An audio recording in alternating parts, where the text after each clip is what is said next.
Hey, what's going on, everyone? This is Sly here with Flo, and today, breaking news, Deebo Samuel re-signs with the 49ers, 3 years, $71.55 million.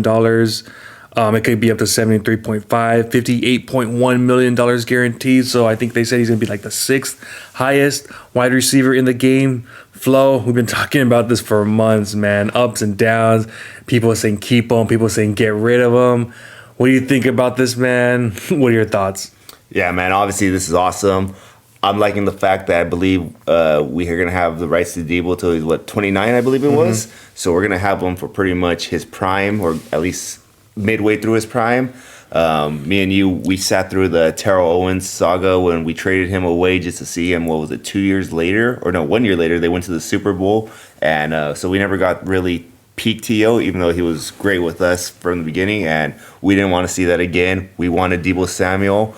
And now we're going to have Deebo Samuel for pretty much the future for a few more years. He's tied up with like Warner and Bosa's contract too, which is really nice. And I'm liking it. The only thing that could have been better had we signed up early, but that was never an option because we had that Jimmy G contract. That would have been the only more ideal thing that would possibly could have happened. But the job's done. We got him signed. He's going to be at practice now. He's going to start going out with his teammates, starting to get those reps now, because obviously the earlier he get in there, the better off he's going to be. More chemistry, time to build chemistry. I like it. Yeah, man, absolutely a roller coaster, and I'm so happy.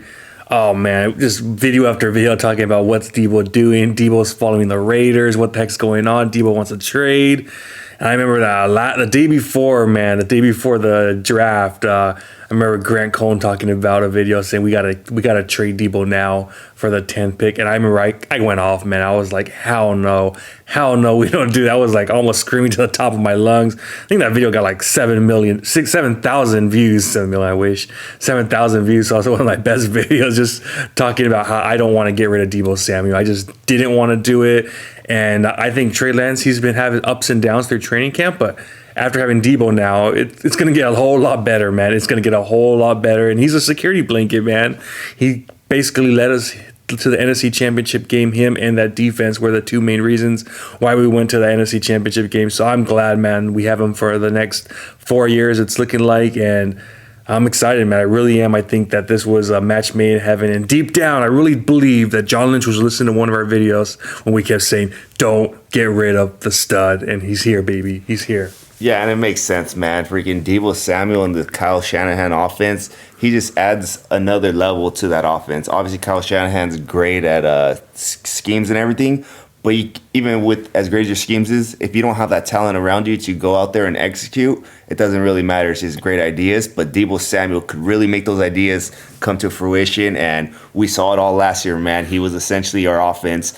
Jimmy G, let's be real, man. He could throw past 10 yards, it felt like most of that season.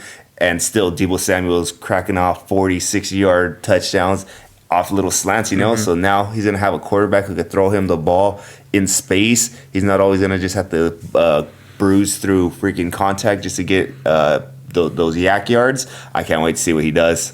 Yeah, man. Honestly, Deebo, he's just one of the most important pieces of this team. I remember we were 2-4, and we were going against the Chicago Bears in Chicago, and we got nothing going on offense, man. The season was pretty much dead.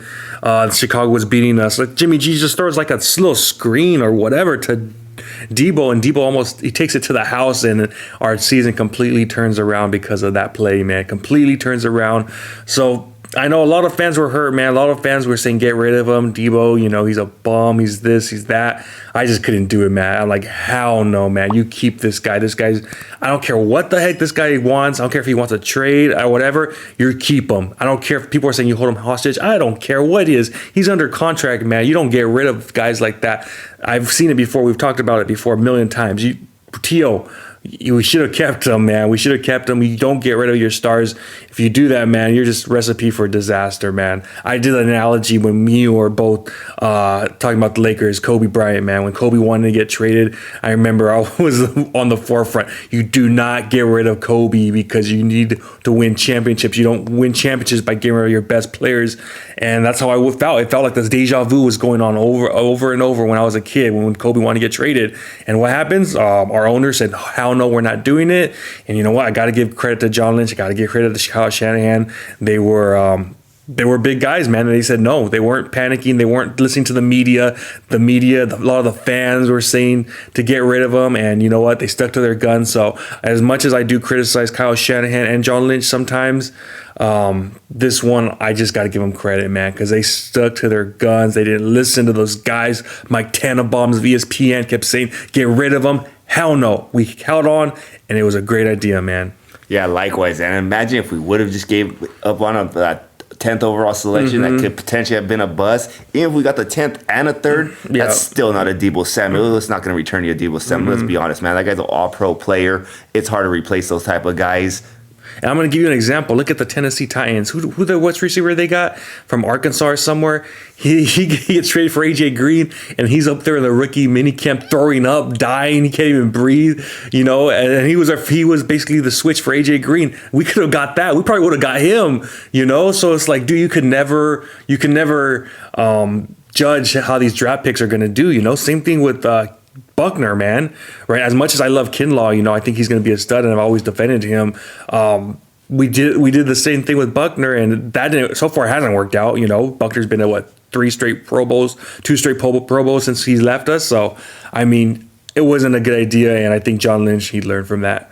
Yeah, but kudos to John Lynch, Kyle Shanahan, sticking to their guns, not wavering, and now we got Deebo. He's back. I can't wait for next practice. It's going to be interesting too, man. I just want to see how the rapport is going to be, because all through offseason, it's been Brandon Ayuk, it's been Trey Lance. Yeah, and Jawan Jennings went to a few of these practices with Trey Lance. So how's that going to look? You know, is it going to be is it going to be looking for him? Because they haven't had that rapport pretty much, other than those games that they've had together.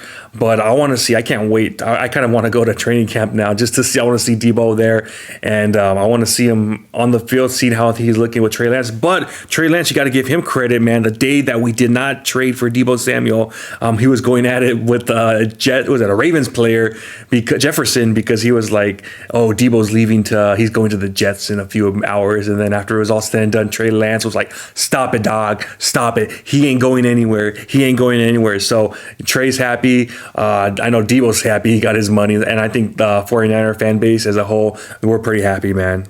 Yeah, obviously, man. Now we got tons of weapons. That freaking receiving core, I'm putting it top 5 now. Now that we officially got Deebo, we're top 5. The only interesting thing is I want to see how young Trey Lance deals with this, because now he's going to have to spread that ball around. It's going to make the game easier if he could do it, but sometimes you kind of want to force the ball into certain spots. I want to see how he adapts to having Deebo out there now. Yeah, man. And I like, even though people were hating on what Nick Bosa said, I think Nick Bosa said it right. As long as he doesn't make the big mistakes, this team's going to be fine, man. This team is going to be fine, because we are stacked everywhere. We got one of the best receivers in the game. We got part of the best defense in the game, man.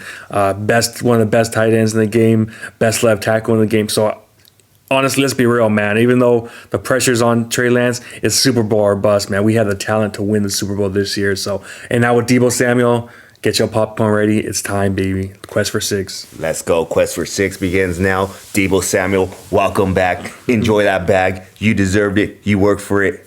Time to go out there, perform. Let's go, dog. That's what we got, guys. Make sure to like this video, comment, subscribe, hit that notification bell, and Deebo's back. Peace.